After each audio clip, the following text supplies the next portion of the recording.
Vous savez, très chers viewers cinéphiles, je sais que le short que je suis en train de faire va être très court, surtout pour un sujet aussi vaste, mais quand j'aurai plus de moyens, quand je reviendrai beaucoup plus tard sur YouTube, je ferai une vidéo là-dessus, parce que dans les œuvres de fiction, d'aventure, de pop culture, ou même pas de pop culture, confondant le cinéma, la littérature, les comic books, les mangas, dans le récit initiatique de Joseph Campbell, enfin du héros au milieu un visage, écrit par Joseph Campbell justement, je pensais à un truc extrêmement important parce que, pour vous dire, je viens de finir Les Trois Mousquetaires, de me relire Les Trois Mousquetaires, que j'avais pas lu depuis très très très longtemps.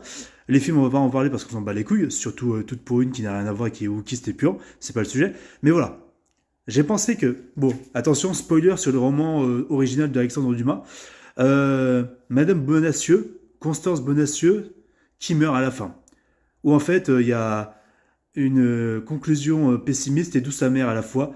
Même si le héros gagne en partie, il perd quelque chose, c'est-à-dire l'amour de sa vie. C'est pas le happy ending cliché comme Independence Day où les amoureux tombent amoureux à la fin, patati nanan, ça n'a rien à voir. Et donc, pour faire un parallèle avec le cinéma, je me suis dit que malgré quelques exceptions encore pardon, aujourd'hui, légèrement, on n'arrive plus à faire des fins à la fois pessimistes et douces amères, mais même si les héros gagnent à la fin. Ça n'existe plus. Alors qu'il y avait des grands films comme Ben-Hur, comme Spartacus et même Gladiator, où il y avait une conclusion vraiment, soit le héros mourait, soit on perdait quelque chose, soit il y avait un point de non-retour pour le héros, et que voilà, il y avait un côté dramatique, et qu'il perdait quelque chose d'important dans sa vie, qui allait inciter à son évolution, même si voilà, même si ça se termine bien à la fin pour les gentils en quelque sorte, il y a quand même cet aspect où, voilà, il y a un soupçon d'espoir, même s'il y a un aspect dramatique, et une grosse perte pour les héros et pour les protagonistes de l'histoire en question. Après, il y a des exceptions comme aujourd'hui, comme avec, on va dire, Jurassic World Rebirth. Je vais devoir spoiler. Le film date déjà d'un moment.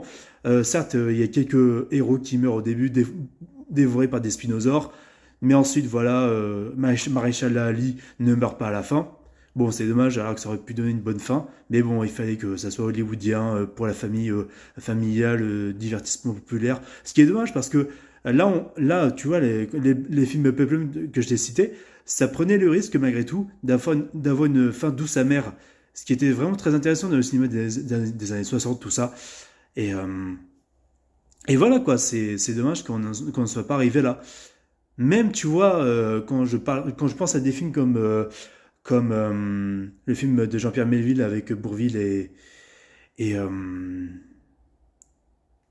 merde, j'ai oublié son nom. Je vais faire une seconde partie finalement parce que j'ai encore des choses à dire.